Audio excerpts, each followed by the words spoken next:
اللہ رحم فرما، تیرے بندے تھوڑی سی بھی سختی برداشت کرنے کی طاقت نہیں رکھتے، کمزور ہیں، ڈر جاتے، غلام ہے، دعائیں مانگ رہا۔ حضرت عبداللہ ابن مبارک فرماتے ہیں اس نے چہرے پہ ہاتھ پھیرے تو کالی گھٹائیں چھا گئی، بارش ہونے لگی، میں اس کے پیچھے گیا، اس کا گھر ڈھونڈ آیا، تعقب کیا، پیچھا کیا، گھر میں نے تلاش کر لی، اور گھر کو تلاش کر کے جب میں واپس آیا تو میں نے حضرت فضیل بن عیاض سے ذکر کیا تو کہنے لگے کسی طریقے سے اسے حاصل کرو۔ فرماتے ہیں میں اس کے گھر گیا، اس کے مالک نے مجھے دیکھا تو کہا عبداللہ ابن مبارک میرے گھر، اتنے بڑے ولی، اتنے بڑے درویش، اتنے بڑے محدث۔ میں نے کہا تیرا غلام چاہیے، اس نے کئی غلام دکھائے، میں نے کہا نہیں یہ نہیں، اس نے کہا یہ بڑے بڑے اچھے ہیں، کوئی سے بھی آپ لے لیں، خرید لیں، میں نے کہا نہیں۔ پھر وہ لاغر صاحب، وہ کمزور صاحب، وہ ضعیف سا نکل کر کے آیا، میں نے کہا یہ مجھے دے دو، تو کہنے لگا یہ تو بیچارہ بے ضرر سا آدمی ہے، کیا لے کے کریں گے؟ میں نے کہا نہیں مجھے یہی چاہیے۔ میں اس کو ساتھ لے کے چلا، تو راستے میں پوچھنے لگا کہ میرے اندر تو کوئی ایسی بات نہیں تھی، مجھے کیوں خریدا؟ آپ مجھ سے کیا خدمت لیں گے؟ تو عبداللہ ابن مبارک فرمانے لگے میں نے کہا کوئی خدمت بھی نہیں لوں گا، میں تو خود تیری خدمت کروں گا، میں تیرا بیاہ کراؤں گا، تیرے لیے مکان بناؤں گا، میں تیری خدمت کروں گا، میں تیرا اور تیرے رب کا رشتہ دیکھ چکا ہوں، میں تیرا اپنے مالک کے ساتھ جو تعلق ہے اسے دیکھ چکا ہوں۔ کہتے میں نے جب لفظ کہے تو مجھے کہنے لگا 2 رکعتیں پڑھ لوں، اب مجھے لے جانا پر 2 رکعتیں پڑھ لوں؟ کہتے میں نے کہا پڑھ لو، تو 2 رکعتیں پڑھنے کے بعد میری طرف دیکھ کے کہنے لگا آقا مجھے اپنا حق معاف کر دینا، میں خدمت نہیں کر سکا۔ پھر کہنے لگا اللہ راز تو کھل گیا، اے اللہ راز تو کھل گیا، اللہ تیرا میرا معاملہ تھا، راز تو کھل گیا، راز تو کھل گیا، اللہ راز تو کھل گیا، میں سراپا مخزن راز تھا، میں رہا تھا مدت و راز میں، یہ تو تیرا شوق دید کشا کشا مجھے کھینچ لایا مجاز میں، اللہ راز کھل گیا۔ یہ لفظ کہتے کہتے کہتے کہتے اس شخص نے کلمہ پڑھا اور اس کی روح پرواز کر گئی، اس کی روح ہی پرواز کر گئی۔ تو کبھی ان کمزوروں کے ذریعے بھی اللہ کو منایا جا سکتا ہے، تو رب کو منانے کی کوشش کریں، اس کے حضور عجز کی کوشش کریں۔ ہر آدمی اپنے گھر میں بیٹھ کر، اپنے مصلے پہ بیٹھ کر، تنہائی میں بیٹھ کر اس سے کہے، اور یاد رکھنا وہ بڑا کریم ہے اور وہ بڑا قدیر ہے، بڑا قادر ہے، 1 منٹ لگاتا ہے اور ہر چیز اس کے کرم میں نہا جایا کرتی ہے، اس کے فضل میں ہر چیز نہا جاتی ہے۔ بوڑھے بھی دعائیں کریں، مائیں بھی دعائیں کریں۔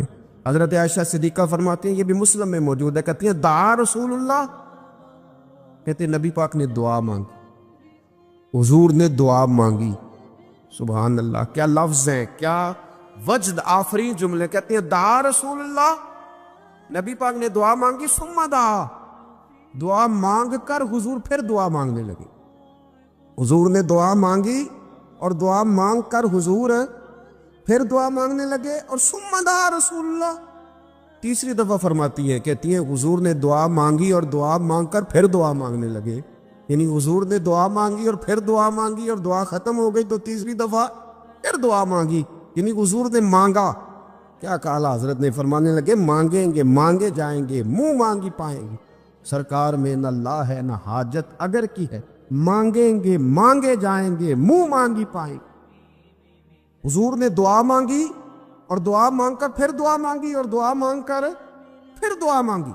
تو نبی پاک صلی اللہ علیہ وسلم کا تو اللہ سے مانگنے کا، اس کو منانے کا یہ طریقہ۔ حضرت عبداللہ ابن عمر فرمانے لگے، یہ لفظ ابو داؤد شریف میں موجود ہے، ذرا ان کا بھی ذائقہ محسوس کیجئے گا۔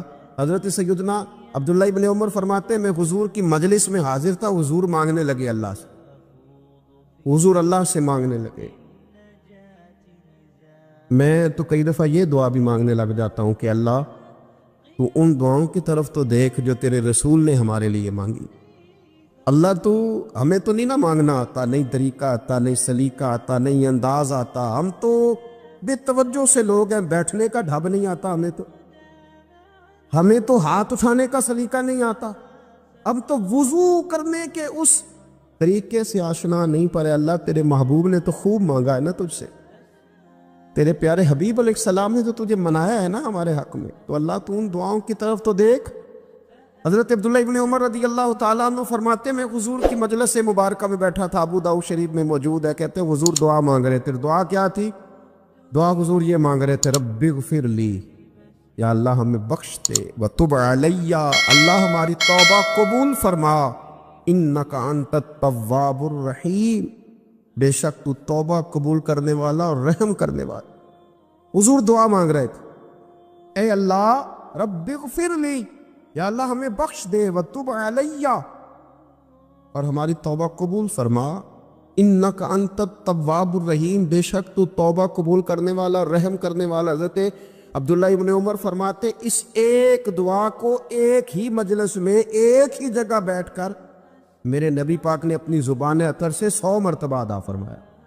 یہ 100 مرتبہ حضور نے یہ لفظ کہے، رب اغفر لی وتب علیہ، رب اغفر لی وتب علیہ، رب اغفر لی، اے اللہ بخش دے، رحم فرما، وتب علیہ، بس قبول کر لے نا اب ہماری توبہ، انک انت التواب الرحیم، بے شک تو توبہ قبول کر لیا کرتا ہے، تو رحم فرمایا کرتا ہے۔ ایک ہی مجلس میں 100 دفعہ حضور نے دعا مانگی، دعا مانگ کے پھر دعا مانگی، اور دعا مانگ کے پھر دعا مانگ، اللہ کو منایا میرے رسول پاک۔ حضور نے ہمیں بتلایا اسے مناؤ، اس کی بارگاہ عالی مرتبت میں جھکو، اور حضور نے خود بھی یہ طریقہ ہمارے سامنے بطور سنت کے چھوڑا، اور پھر نبی پاک صلی اللہ علیہ وسلم نے آگے بڑھ کے ہمیں کچھ اور باتیں بھی ارشاد فرمائی۔ حضور نے ہمیں بتلایا کہ پچھلے لوگ اپنے رب کو کیسے مناتے تھے، وہ کس طرح اس کے حضور ناز عرض کرتے تھے۔ حضور نے ہمیں اللہ کو منانے کے طریقے بھی بتلائے، فرمایا جب ماں باپ دعا مانگیں گے اولاد کے حق میں تو وہ مان جائے گا۔ حضور علیہ السلام نے فرمایا جب مسافر دعا مانگے گا تو اللہ مان جائے گا۔ فرمایا میرے رسول کریم نے کہ جب بیمار دعا مانگے گا تو اللہ مان جائے گا۔ اور سید عالم علیہ السلام فرمانے لگے جب تمہارے ضعیف، کمزور، مجبور لوگ دعا مانگیں گے تو اللہ مان جائے گا۔ اور حضور نے فرمایا جب تم فرض ادا کر کے دعا مانگو گے تو اللہ مان جائے گا۔ اور میرے محبوب نے فرمایا جب پچھلی رات اٹھ کے تم اس کے حضور عرض کرو گے تو وہ تمہاری دعاؤں کو قبول کر لے گا، وہ تم مان جائے گا۔ اور حضور نے ہمیں دن بتائے، فرمایا جمعے والے دن مانگنا مان جائے گا، شب قدر کو مانگ لینا مان جائے گا، شب برات میں دعائیں کرنا وہ مان جائے گا، رمضان کی راتوں میں مانگنا مان جائے گا، قرآن پاک کے ختم کے موقع پر دعا کرنا مان جائے گا۔ طریقے بتلائے۔ اب یہ ہے کہ ہم نے تو مانگنا تھا نا اس کی بارگاہ، ہم نے تو حاضر ہونا تھا، ہم نے تو جانا تھا، اب ہم نے آگے بڑھنا ہے، اس کے حضور عرض کرنا ہے۔ حضور نے ہمیں بتلایا کہ مومن متقی ہوتا ہے نا، پرہیزگار ہوتا ہے، اس نے کچھ نیکیاں بھی کی ہوتی ہیں، جس طرح اسے اپنے گناہوں کا پتہ ہوتا ہے نا۔ تمہارا اندر سے اس کام کے لیے ذوق کیا ہے، شوق کیا ہے؟ اگر وہ بنیاد مضبوط ہے تو پھر عمل کی جو آپ چھت ڈالیں گے وہ ساری چھت بھی مضبوط ہے، لیکن اگر ارادے کچے ہیں، کمزور ہیں، سازشیں ہیں، رنجشیں ہیں، اندر معاملات گڑبڑ ہیں، تو پھر کبھی دیواریں مضبوط ہو سکتی، نیتی اچھی کرے۔ بڑی سادی مثال، بڑی صاف ستھری، مولا کائنات شیر خدا حضرت علی المرتضیٰ کرم اللہ تعالی وجہ الکریم نا، آپ ایک جگہ جنگ لڑنے کے لیے گئے، جہاد ہو رہا ہے۔ عرب کے جو لوگ ہوتے تھے وہ دشمن کو سزا بڑی سخت دیتے تھے، بعض لوگ مطالبہ بھی کرتے ہیں نا سخت سزا کا۔ ہمارا سرائکی کا ایک شاعر ہے، وہ کہا کرتا ہے یہ تانگی ساڑھی زندگی تو تے دے سخت سزا تیری جان چھوٹے، ساکو مار نہ شاکر قسطاں وچ یک لخت مکا تیری جان چھوٹے۔ عرب کے لوگ نا سخت سزا دیتے تھے، سخت، وہ اذیت دیتے، کبھی انگلی کاٹ دیتے، کبھی ہاتھ کاٹ دیتے۔ مختار سقفی نے جب امام علی مقام رضی اللہ تعالیٰ عنہ کے قاتلوں کو قتل کیا تو زیادہ تر کی گردنیں نہیں کاٹی تھی، بلکہ اس نے ہاتھ پیر کاٹ کے لوگوں کو جنگلوں میں پھینک دیا تھا، تڑپ تڑپ کے لوگ مر گئے۔ اسلام اس اذیت کا قائل ہے۔ اہل عرب اذیت دیتے تھے، بلکہ دشمن جب نڈھال ہو کے گر جاتا تھا نا تو اس پر گھوڑے دوڑا دیتے تھے، گھوڑے دوڑ جاتے تھے اس پر، لاشیں مسک کر دیتے، ناک کان آنکھیں نکال ڈالتے تھے، ٹکڑے کرتے تھے وجود کے، اذیت دیتے تھے۔ تو جب کوئی آدمی کسی کے نرگے میں آ جاتا تھا نا، قابو میں آتا تھا، تو اس کی خواہش ہوتی تھی کہ میں مارنے والے کو غصہ دلاؤں تاکہ مجھے جلدی مار دے۔ اذیت نہ دے، تکلیف نہ دے، مجھے جلدی مار ڈالے، جلدی قتل کر ڈالے، یہ ان کا مزاج ہوتا تھا، رویہ ہوتا تھا۔ حضرت مولا علی شیر خدا کرم اللہ تعالی وجہ الکریم دشمن پر غالب آ گئے۔ جب غالب ہوئے تو اس نے معاذ اللہ حضرت علی پر تھوک دیا۔ کافر تھا، اس کا ارادہ یہ تھا کہ میں حضرت علی کو غصہ دلاتا ہوں تاکہ یہ مجھے جلدی مار دے، لیکن اسے نہیں پتا تھا یہ علی ہے۔ اسے نہیں خبر تھی کہ یہ جو خمیر ہے نا، ان کی تربیت مدینے والے محبوب نے فرمائی ہے۔ یہاں جو چمک دمک ہے اس کا رنگ ساری دنیا سے نرالا ہے، انوکھا ہے، شاندار ہے، وزادار ہے، کمال ہے۔ کہا حضرت علی پر معاذ اللہ میں یہ کام کرتا ہوں تاکہ وہ جلدی قتل کر دیں گے، لیکن جب اس نے مولا علی کی طرف یہ نازیبا حرکت کی تو حضرت علی نے تلوار چھوڑ کے پیچھے ہٹ گئے۔ توجہ کرنا، رزلٹ دیکھنا، مولا علی پیچھے ہٹ گئے اور فرمانے لگے جا تو آزاد ہے۔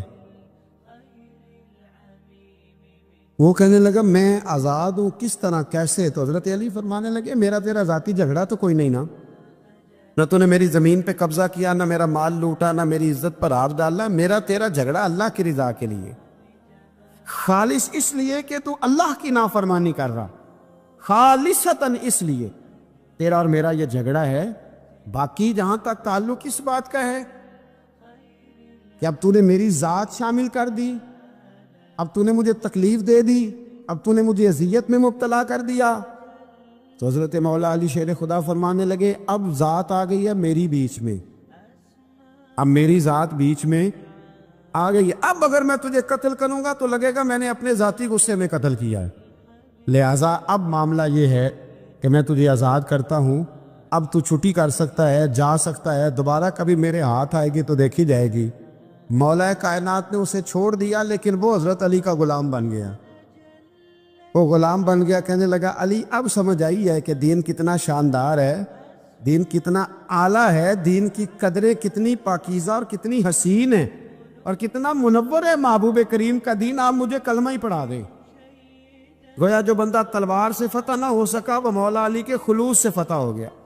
حضرت علی کے خلوص سے، للہیت سے، اللہ کے ساتھ جو ان کا رشتہ تھا، اس رشتے کی برکت سے وہ آدمی فتح ہو گیا۔ میرے بھائی، ہمارے معاملات کے اندر للہیت ختم ہوتی جا رہی ہے، خلوص نہیں رہا، کرامتیں ہیں، کہانیاں ہیں، داستانیں ہیں، الزامات ہیں، جھوٹ ہے، فریب ہے، فراڈ ہے، بڑا کچھ ہے۔